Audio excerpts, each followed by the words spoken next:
फिर आज की क्लास स्टार्ट करते हैं।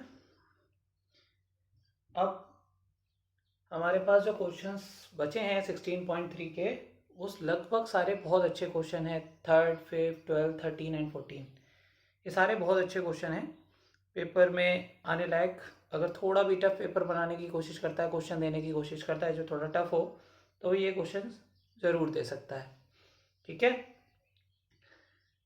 बाकी डेली की तरह आपको ध्यान ही रखना है कि शेयर और सब्सक्राइब कर दें। शुरू करते हैं आगे। 3rd क्वेश्चन, कैरा bag 1 contain 3 red and 4 black balls and bag 2 contain 4 red and 5 black balls। 2 bag हैं, ठीक है, जिसके अंदर रेड और ब्लैक बॉल्स है। कितनी रेड है?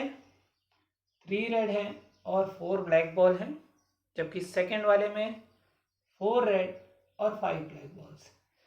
जब हम यहाँ तक पढ़ते हैं तो हमारे दिमाग में ये बात आती है कि ये तो लगभग वैसा ही क्वेश्चन है जैसा हम ऊपर कर चुके हैं, लेकिन ऐसा नहीं है। अब आगे थोड़ा सा अच्छा क्वेश्चन शुरू होता है, पढ़ते हैं। कह रहा है 1 ball is transferred from bag 1 to bag 2। एक बॉल को इस बैग से इस बैग में डाल दिया गया। ये मान के चलते हुए कि 2 बैग है हमारे पास, एक ये, ठीक है। अब इस बैग से एक बॉल को इधर डाला गया, क्लियर। तो अब हमें ये नहीं पता, अब देखो अभी तक क्वेश्चन इस टाइप का नहीं था, तो अब हमें ये नहीं पता कि हमने कौन सी बॉल इधर से इधर डाली है। अब बैग चुनने वाली तो बात ही नहीं आ रही कि हम पहला बैग चुनेंगे या दूसरा बैग चुनेंगे। अब बात ये आ रही है कि हमने कौन सी बॉल इधर से इधर डाली है, लाल वाली या काली वाली। ठीक, और आगे पढ़ते हैं। And the ball is drawn from bag 2। और फिर क्या करते हैं कि भाई एक बॉल जब इधर से इधर डाल दी दूसरे बैग में, यानी एक अगर हमने इधर से इधर डाल दी, फिर हमने एक बॉल इस वाले से निकाली, यानी हम इससे कोई बॉल निकाल ही नहीं रहे, इससे जो हम निकाल रहे हैं वो इसमें डाल रहे हैं। ठीक, the ball so drawn is found to be red in colour. जो भी बॉल हम निकालते हैं किससे, दूसरे वाले बैग से, पहले वाले से नहीं, ठीक, वो लाल कलर की मिलती है, ये हमें वो बता रहा है। Find the probability that the transferred ball is black. इसकी प्रोबेबिलिटी बतानी है कि वो पहले जो बॉल हमने पहले बैग से दूसरे बैग में डाली है वो क्या हो, वो काली हो। ठीक है, तो अब देखो हमने हमेशा हर क्वेश्चन में क्या होता है, कंफ्यूजन सबसे बाद में दिया होता है जो फिक्स कर देता है। तो यहां कंफ्यूजन है कि E1 क्या हुआ, let the transfer ball is red, and E2 क्या हुआ, let the transfer ball is black. मतलब कि पहले बैग से दूसरे बैग में स्थानांतरित की गई गेंद अगर लाल है, या पहले बैग से दूसरे बैग में स्थानांतरित करी गेंद अगर काली है। ठीक है, तो हमारा E1 क्या हो गया,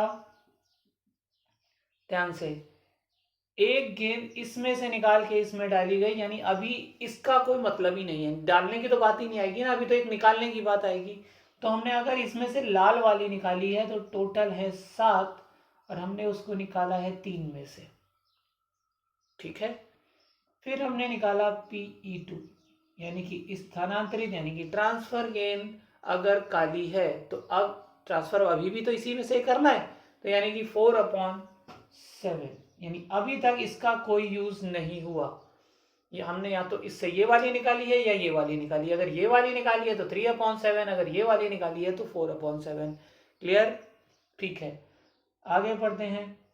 ए क्या है, ए फिक्स कर रहा है कि वो जो बॉल निकाली गई है दूसरे बैग से वो कौन सी है, वो है रेड है। ठीक है, the second, sorry, red ball is drawn from bag 2। ठीक, यानी कि क्या हो रहा है कि अब जब हमने एक गेंद इसमें से इसमें डाल दी, तब एक गेंद हम इसमें से निकाल रहे हैं, और वो भी कौन सी निकल रही है, वो लाल ही निकल रही है। ठीक है, अब आगे मेन खेल शुरू होता है इस क्वेश्चन का, जहां हमसे गलती होने के चांसेस ज्यादा होते हैं। तो एक बार अगर ध्यान से समझ लोगे तो फिर गलतियां नहीं होंगी। देखते हैं, A/E1, E1 क्या था, कि जो गेंद हमने ट्रांसफर करी है वो लाल है, हमने लाल गेंद इधर से इधर डाली। अब ध्यान से सोचो, जब गेंद हमने ये वाली इस थैले में से लाल गेंद ये वाली एक गेंद निकाल के इस थैले में डाल दी, तो जब इस थैले में डाली तो ये 5 हो गई ना, है ना। तो ये 5 हो गई और ये भी 5 हो गई, तो 5 और 5 कितनी हो गई? 10। अब इस 10 गेंदों में से हमें निकालनी ये वाली है, क्योंकि लाल है ए, तो लाल हमारे पास कितनी है? 5 है, तो 5/10। ठीक है, A/E2 और देखते हैं। A/E2 मतलब पहली ट्रांसफर गेंद है काली, यानी अब आपने ये गेंद, अब पहला वाली कंडीशन भूल जाना कि लाल निकाली है, या ये हो रहा है या ये हो रहा है। तो अगर ये हमने यहां डाली है तो ये हो गई अब 6। ठीक, ये अभी 4 ही है, तो 6 और 4 अब कितनी हो गई? 10।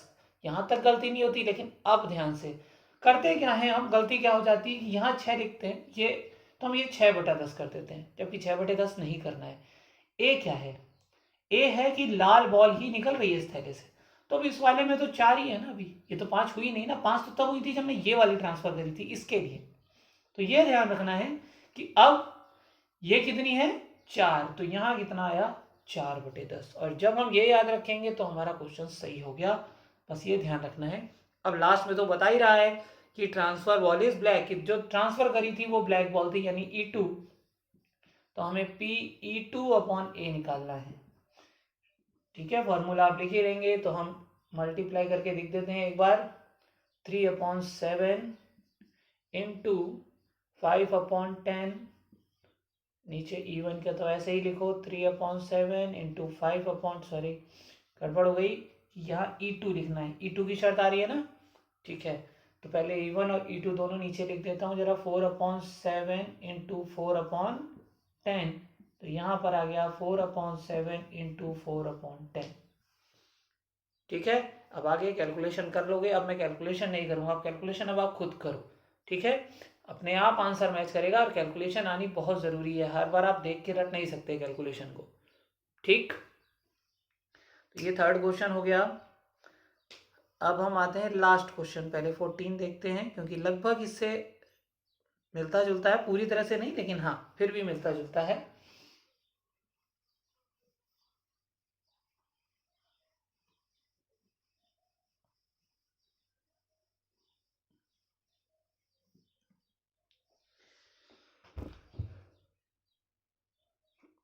कह रहा 14 कह रहा है, ए bag contain 3 red and 7 black balls.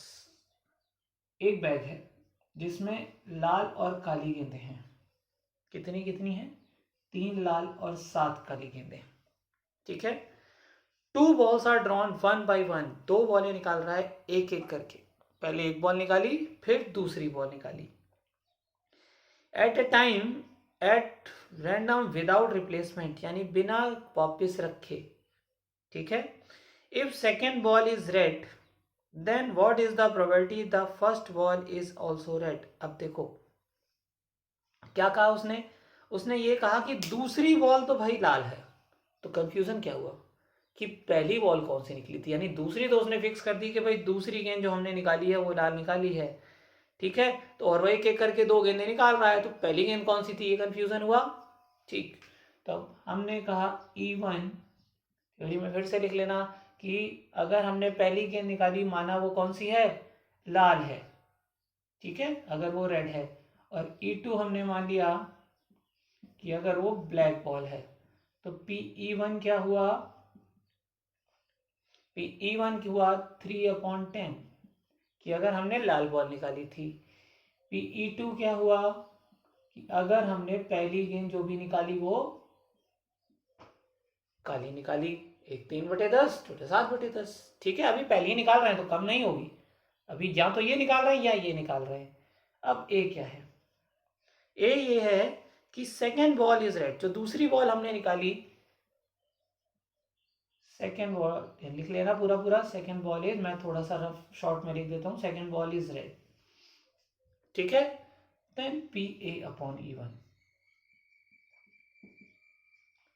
अब ध्यान से, A/E1 मतलब क्या हुआ कि हमने लाल बॉल निकाली, E1 है ना, एक पहले है ना लाल, कि लाल बॉल हमने निकाल ली, अब एक यानी कि दूसरी बॉल हमने लाल निकाली। अब सोचो, जब यहां से एक बॉल निकल गई, रख नहीं रहा, वो कह रहा है विदाउट रिप्लेसमेंट, बिना प्रतिस्थापन के, तो एक बॉल तो पहली बात ये तो समझ में आता है, जब हम वापस नहीं रख रहे तो चाहे वो कोई भी गेंद निकालो, एक टोटल में तो कम हो जाएगी। अब दूसरी हमें लाल निकालनी है, तो जो इवन था वो लाल ही था, यानी एक बॉल लाल हम पहले निकाल चुके हैं, तो यहाँ बॉल एक कम कौन सी हुई, लाल वाली। तो अब जब यहाँ भी लाल निकालोगे तो यहाँ 2 बच गई थी, तो ये हो गई 2/, ठीक। फिर हमने किया A/E2, 9 तो रहेंगी ही रहेंगी भाई, कि एक तो कम हुई है, ठीक है, लेकिन कौन सी कम हुई है, काली। लेकिन दोबारा जो निकाल रहे हो वो तो लाल ही है, लेकिन अब ये एक कम हुई है, लेकिन हमें ये वाली ही निकालनी है। तो ये तो अब तो 3 ही की 3 ही है ना, ये थोड़ी ना कम हुई, क्योंकि हमने ये वाली निकाली है इस कंडीशन पे। इस वाली में हमने ये निकाली थी, लेकिन इस कंडीशन पे हम ये निकाल रहे हैं, तो कितनी हुई, 3/9, ठीक है। किसके लिए पूछ रहा है, कह रहा है what is the probability that first ball is also red, कि पहली बॉल भी लाल थी और हमने पहली बॉल E1 के लिए माना है। लिख लेते हैं, E1 की शर्त ऊपर आनी है, यानी कि 3/10 इंटू 2/9, ये तो ऐसे का ऐसे ही आना है, प्लस अब E2 7/10 इंटू 3/9, ठीक है, हो जाएगा अब, ठीक है। अब इसके बाद करते हैं 5th क्वेश्चन।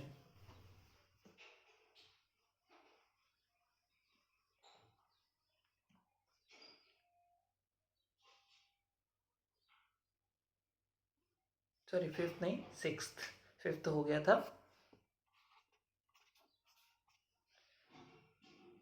6th है, a laboratory blood test is 99% effective in detecting a certain disease when patient is infected actually by the disease। क्या हो रहा है कि एक जगह हम ब्लड का टेस्ट करा रहे हैं, और ब्लड का टेस्ट कराने पे अगर वो आदमी एक्चुअली में बीमार था, तो मशीन उसको 99% सही बता रही है। अब यहाँ समझ में आता है, हम लोग के दिमाग में नेचुरल चलता है, जब हम टेस्ट कराते हैं तो सही बताएगा, नहीं, ऐसा ज़रूरी नहीं होता, कई बार नहीं बताता। तो वो यही चीज़ कह रहा है कि जब हम टेस्ट करा रहे हैं तो 99% उसने सही बताया कि हाँ आप बीमार हैं, लेकिन चांसेस हैं वो जो 1% बचता है कि वो आप बीमार थे लेकिन बता दें कि नहीं है, ठीक।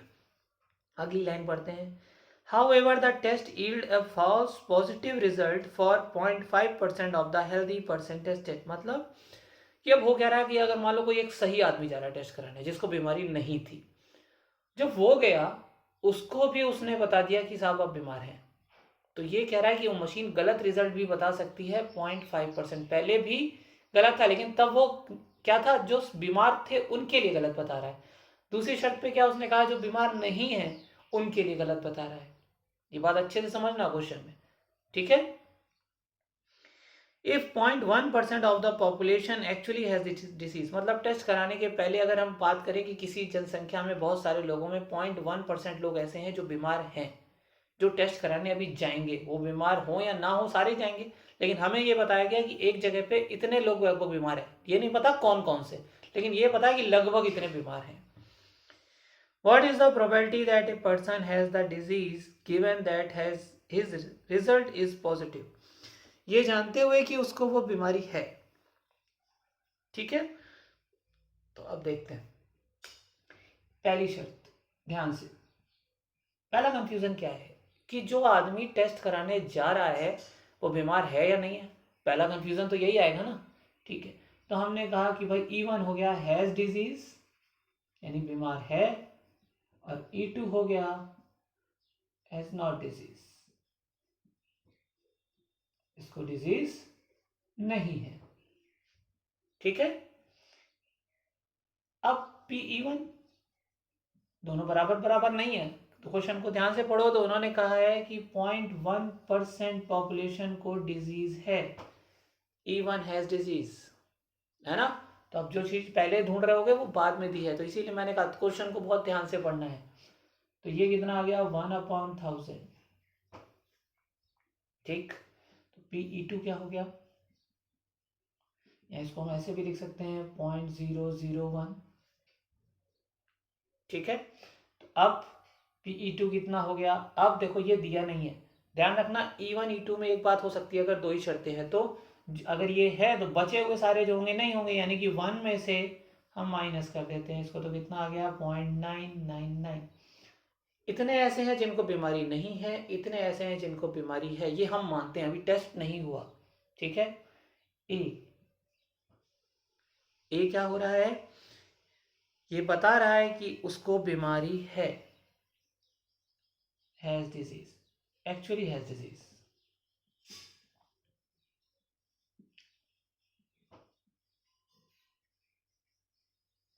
After test. ठीक है, ये अपनी अपनी भाषा में आपको लिखना है क्वेश्चन को समझ के। ठीक है, इसीलिए मैं इसको बहुत फटाक से लिख देता हूँ, इसको समझाने की ज़्यादा ज़रूरत नहीं होती, बस ये समझना है कि यहाँ क्या करना है और किस चीज़ के लिए कर रहे हैं, तो वो लाइन आपको यहाँ लिखनी है। अब A/E1, E1 क्या था कि हम जो हमारा गया वहाँ पर आदमी वो बीमार था, फिर जब टेस्ट हुआ उसके बाद भी आपको बता दिया कि वो बीमार है, तो ऐसा हमें क्वेश्चन में कहाँ लिया हुआ है, पहली लाइन में 99%, यानी कि जो लोग वहाँ जा रहे हैं उनमें 99% ऐसे हैं जिनका वो सही बता रहा है कि आप बीमार एक्चुअल में हैं और बीमार व्यक्ति अगर जा रहा है। देखिए PA/E2 क्या है, PA/E2 है कि अगर एक स्वस्थ व्यक्ति यानी कि जिसको बीमारी नहीं है वो वहाँ जा रहा है, लेकिन मशीन क्या कर रही है, वो ये बता रही है कि आप बीमार हो, तो ऐसा भी उसने कहा है क्वेश्चन में कि जो हेल्दी पर्सन गया है, स्वस्थ व्यक्ति वहाँ गया है, उसको भी उसने 0.5% बीमार बता दिया है। क्लियर हो गई बात। अब हमें पता है वो कह रहा है कि ये जो वहाँ गया उसको एक्चुअल में डिजीज थी, तो उसके लिए बताना है, यानी कि हमें PE1/A के लिए निकालना है। तो कितना हो गया E1 के लिए 0.001 into 0.99 upon E2 0.999 into, sorry गड़बड़ हो गया, पहले E1 के लिए तो लिख दो 0.001 इंटू 0.99 प्लस 0.999 इंटू 0.005। कैलकुलेशन ध्यान से कर लेना, अपॉन में चाहो तो पॉइंट करके इसको जीरो में ही रहने देना तो भी ज़्यादा इजी पड़ जाएगा, तो तुम्हें जैसे सही लगे वैसे कैलकुलेशन कर सकते हो। ठीक है, आई बात समझ में। तो अब इसके दो क्वेश्चन बच जाते हैं, 12वां और 13वां। ठीक, क्वेश्चन बहुत बड़े नहीं है 12वां 13वां, लेकिन बहुत इम्पॉर्टेंट और अच्छे क्वेश्चन है, लॉजिकल क्वेश्चन है, थोड़े से घूमते हैं, तो हमें ध्यान रखना है। ठीक है, तो हम ये क्वेश्चन कल ही करते हैं, आज आपके जितने हो गए हैं आप वो कर लें। एग्जाम्पल आप साथ साथ मैंने पहले भी बताया था करते चलें, जिससे फ़ायदा ये होगा कि आपको जो नहीं आता है वो उसमें निशान लगाते चलेंगे। ठीक है, मेरे पास बुक नहीं है तो मैंने कहीं से क्वेश्चंस अरेंज किए हैं, तो मैं क्वेश्चन तो बता देता हूँ, एग्जाम्पल नहीं बता पा रहा हूँ। ठीक है, लॉकडाउन चल रहा है तो मेरे पास कहीं से बुक्स अरेंज नहीं हो पा रही हैं, तो कोई बात नहीं, आप एग्जाम्पल निकालते चलें, एग्जाम्पल में जो नहीं आ रहा है उसको टिक करते चलें कि ये वाला हमें नहीं आया, तो जब भी अपन क्लास में बैठेंगे या कहीं, ठीक है, तो हम उस क्वेश्चन को बता लेंगे। और बाकी जो लोग अगर इसको देख रहे हैं और उनको अगर कोई एग्जाम्पल नहीं आ रहा, अगर मेरे क्लास के या स्कूल के बच्चे नहीं हैं, तो वो एक काम करें कि वो उसी को मुझे एक मैसेज भेज दें कि इस क्वेश्चन को और उसके साथ उसका क्वेश्चन नंबर और RBSC की है या CBSC की, वो तो मैं उसको कहीं से भी सर्च करके वो क्वेश्चन बता दूंगा, अगर वो हमारे स्कूल के नहीं, अगर स्कूल गई हैं तब तो क्लास में बता ही दूंगा। ठीक है, तो बाकी लोग अपना वो ध्यान रखें कि सब्सक्राइब जरूर करते चलें और शेयर भी। ठीक है।